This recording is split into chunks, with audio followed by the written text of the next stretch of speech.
Bonjour. Qui l'eût cru? L'abbé Pierre défrait la chronique.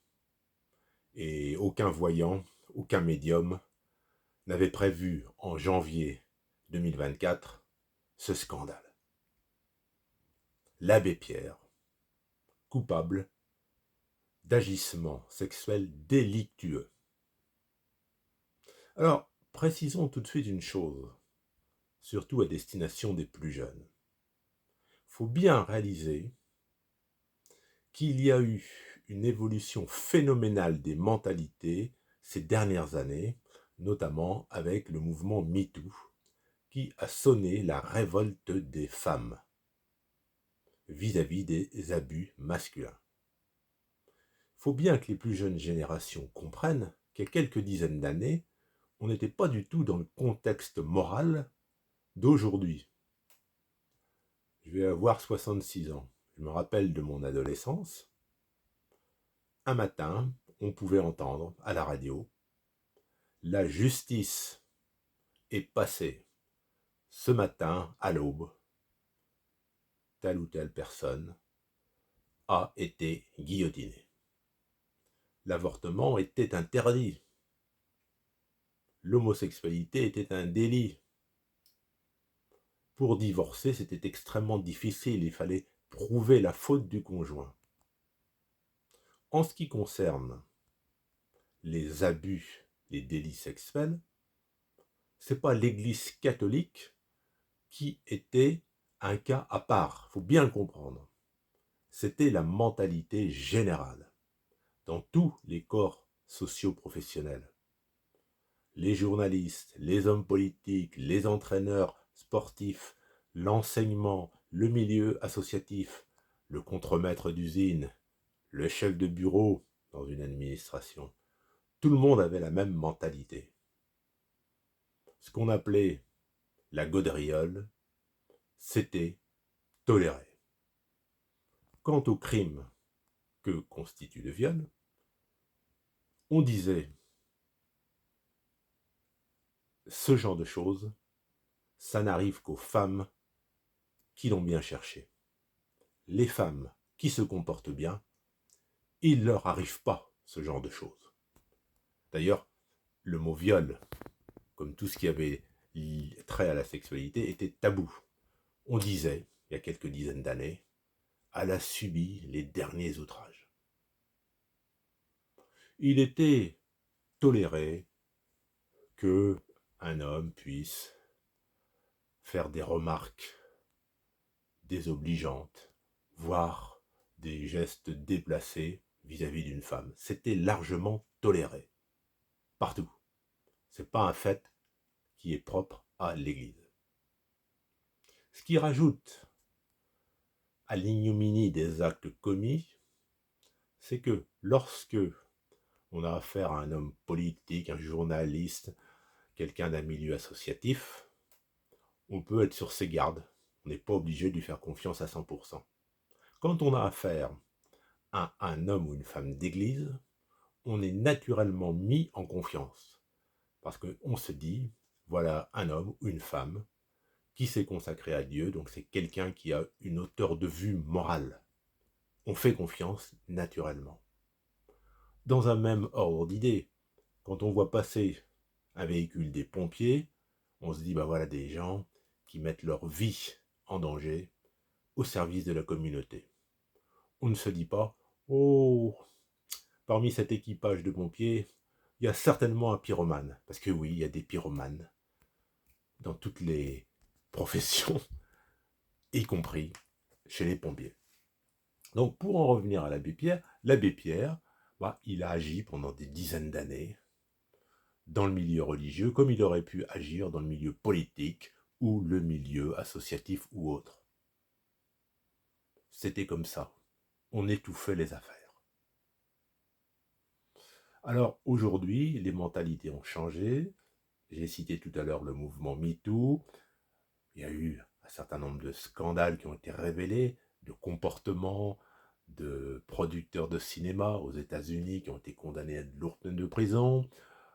On ne va pas rappeler le nom de cet acteur de cinéma français très très connu, qui a été mis en cause dernièrement, et des entraîneurs sportifs dont les victimes parlent. Alors pourquoi est-ce que les victimes parlent avec beaucoup d'années de délai après les faits? Mais parce que, je le répète, il y a quelques années, quelques dizaines d'années, on disait « Oh ben, le viol, ça concerne que les femmes qui se sont mal comportées. » Donc c'était en quelque sorte la triple peine. Il y avait le crime subi, il y avait le fait que la victime était considérée par l'opinion publique comme l'ayant bien cherché, et troisièmement, si la personne parlait, bah, elle pouvait être menacée, elle pouvait perdre son emploi, elle pouvait traîner dans la boue. Donc c'est ça qui a justifié le silence. Alors, on a, devant ce qu'il faut bien appeler le scandale de l'abbé Pierre, plusieurs attitudes.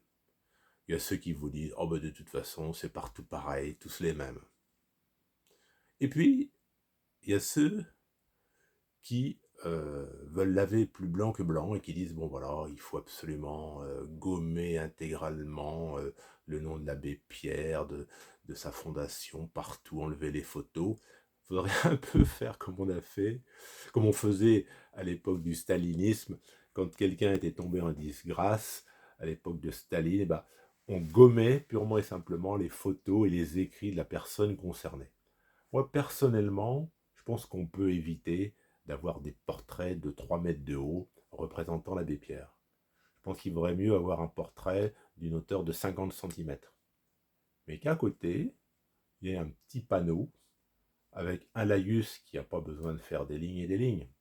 Rappeler que l'abbé Pierre a œuvré pour les pauvres, mais aussi qu'il a eu une page sombre de son existence qui consistait donc à des abus sexuels. Je pense qu'il faut penser aux générations, aux jeunes générations présentes, aux générations à venir, quand elles verront euh, un établissement, un point Emmaüs, ou je ne sais pas comment ça s'appellera, ils vont peut-être changer de nom, et s'ils s'interrogent sur l'origine du mouvement, je pense que c'est logique qu'on dise, bah oui, c'est l'abbé Pierre qui, en 1954, s'est indigné, il faisait froid, c'était terrible, il a agi pour les pauvres, il a réussi à mobiliser des moyens financiers, matériels, qui ont aidé des pauvres à vivre moins mal.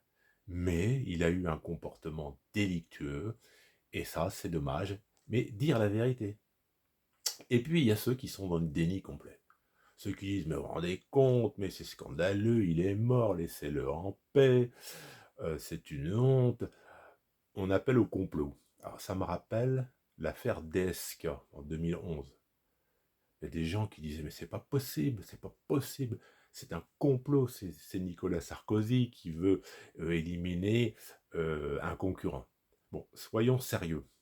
Dans les premiers temps d'affaire DSK, on n'a pas vu tout de suite la victime. Quand j'ai vu Nafissatou Diallo, j'ai vu une femme comme il en existe des millions. C'est-à-dire une femme qui avait un physique tout à fait banal. Il est évident que si des gens avaient voulu organiser un complot, bah, ils n'auraient pas choisi une femme de cet âge. Ils auraient choisi une jeune femme de ménage d'une vingtaine d'années, très élégante, très séduisante, pour faire tomber la victime dans le prétendu guet-apens. En fait, il n'y a pas eu de guet-apens, tout simplement. Mais il y a des gens, lorsqu'ils ont une idole, bah, ils sont prisonniers de leur idolâtrie. Si on remet en cause leur idole, ils ne peuvent pas le supporter. Parce que le peuple a besoin d'idoles. On le voit bien avec les Jeux olympiques et paralympiques, qui ont été un grand succès en France, il faut s'en réjouir. Bon, les gens ont raffolé des idoles, raffolé de Teddy Riner, qui obtient de nouvelles médailles d'or sur plusieurs Olympiades, et puis tant de nouveaux champions qui sont apparus. Le peuple a besoin d'idoles. Et quand on s'attaque à une idole, il y a des gens qui ne le supportent pas. Et oui, c'est comme ça. Donc il y a des gens qui sont totalement dans le déni vis-à-vis de l'abbé Pierre, qui disent Oh mais oui, mais vous comprenez, n'importe qui peut inventer des témoignages. Bon, là on a des preuves accablantes vis-à-vis de l'abbé Pierre sur des décennies, on a des écrits, on sait que dans les années 50, il était en voyage aux États-Unis, qu'il a fallu écourter ce voyage de par son comportement inapproprié. Voilà la réalité. Donc, c'était une petite vidéo pour vous donner mon sentiment de vieux. J'ai plus de 66 ans. J'ai 66 ans, pardon. Bon, j'ai vécu une époque très très différente de celle d'aujourd'hui.